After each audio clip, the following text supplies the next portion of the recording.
Bienvenue chers amis à ce rendez-vous de la parole et je vous salue dans le précieux nom de Jésus. Nous allons prier.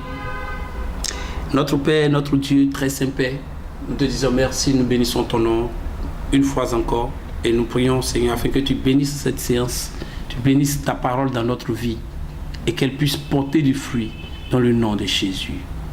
Amen. Chers amis dans le Seigneur, nous allons à présent examiner les Saintes Écritures. La Bible nous dit dans le livre de 2 Samuel chapitre 9 à partir du verset 1er. David dit, reste-t-il encore quelqu'un de la maison de Saül pour que je lui fasse du bien à cause de Jonathan? Il y avait un serviteur à la maison de Saül nommé Siba que l'on fit venir auprès de David. Et le roi lui dit, es-tu Siba? Et il répondit, ton serviteur. Le roi dit, n'y a-t-il plus personne de la maison de David, de Saül, pour que j'use envers lui de bonté? Et Siba répondit au roi, il y a encore un fils de Jonathan perclus des pieds. Le roi lui dit, où est-il? Et Siba répondit au roi, il est à la maison de Maki, fils d'Amiel, à Lo-Débar. Que Dieu bénisse la lecture et l'écoute de sa parole. Chers frères et sœurs bien-aimés dans le Seigneur, je vous bénis dans le nom de Jésus. Et nous voici encore une fois devant la parole de Dieu, devant le tribunal de la parole qui nous juge et qui doit nous imprimer un caractère, le caractère d'un bon chrétien, d'un bon disciple de Christ. Et cette parole, je prie pour que cette parole vous ressuscite en vous tout ce qui est déjà mort, ressuscite en vous tout ce que la mort a déjà touché. Que Dieu vous restaure, que Dieu vous bénisse, que Dieu vous élève au nom de Jésus. Nous voici dans devant une portion de l'histoire du roi David quand il a accédé à la royauté. Après qu'il eut accédé à la royauté, il voulait user de bonheur, de bonté envers ses bienfaiteurs, envers les gens qui l'avaient aidé. Les gens qui l'avaient aidé à accéder à la gloire. Les gens qui l'avaient aidé à accomplir sa destinée. Et il est arrivé à un point où il devait récompenser son meilleur ami, son ami qui était Jonathan. Mais Jonathan ne vivait plus. Et il a dit, qui de la maison de Jonathan est encore vivant pour que je puisse payer la dette de l'amitié que son père témoignait envers moi? Mais il n'y eut personne.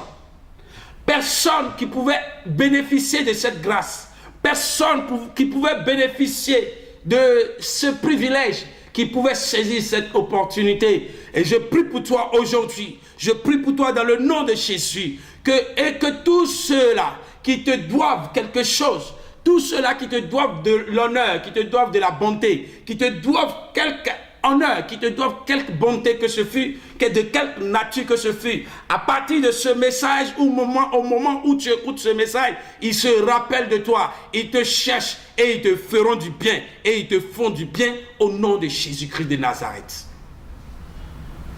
Je suis en train de prier et de parler de quelqu'un qui était le roi David, qui cherchait quelqu'un à qui faire du bien. Si on cherche quelqu'un à qui faire du bien dans ton entourage, ils vont te trouver. C'est toi qu'ils vont trouver au nom de Jésus. La Bible dit qu'ils n'ont trouvé personne à la personne de quelqu'un qui s'appelait Mephibosheth. Mephibosheth était était le fils de Jonathan et il était perclus des pieds. Ça veut dire qu'il était handicapé. Il ne pouvait pas aller à la maison du roi. Non seulement il était handicapé, il était perclus des pieds.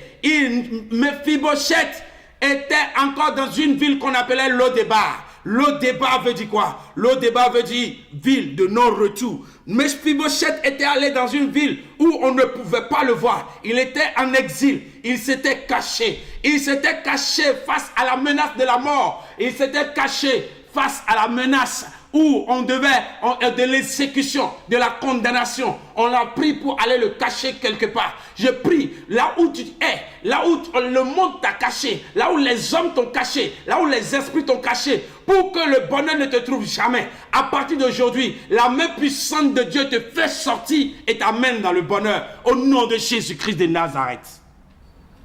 Mephibosheth était dans le pays qu'on appelait Lo-Débar. Il était allé à Lo-Débar. Il était dans la ville de réfugiés. Il était à l'exil. Il était quelque part où on ne trouvait pas le bonheur. Et je prie maintenant, dans le nom de Jésus, que le Messie du ciel vienne à toi et te fait sortir de ton lieu de bas et te ramène au palais des rois. De l'eau de bas, Mephibosheth s'est retrouvé au palais royal, bénéficiant des bontés du roi, bénéficiant des privilèges dignes d'un prince, parce qu'il était prince, parce qu'il était un prince. Il était digne de rester à la maison du roi. Toi aussi, tu es un prince. La Bible nous dit que nous sommes des princes. Nous sommes un sacerdoce royal. Mais ton sacerdoce royal, tu souffres. Tu n'as rien. Ça ne marche pas. Rien ne va pour toi. Tout est difficile. Aujourd'hui, la voix de l'Éternel sort sur toi. Tu entends la voix de Dieu qui te fait sortir de ton lieu de bas et t'amène à la place des rois et t'amène à la cour royale et te fait asseoir. Tu mangeras avec les grands de ton pays. Tu mangeras avec les gens, les gens bien, les gens élevés. On te comptera aussi parmi les gens honorés parce que tu es honoré par cette parole. La parole de Dieu te prend et t'amène et t'enlève de ton lieu de bas et t'amène à la maison du roi où il y a le lait et le miel. Je prie au nom de Jésus afin que cela t'arrive. Dans le nom de Jésus, j'ai prié pour toi et nous disons Amen.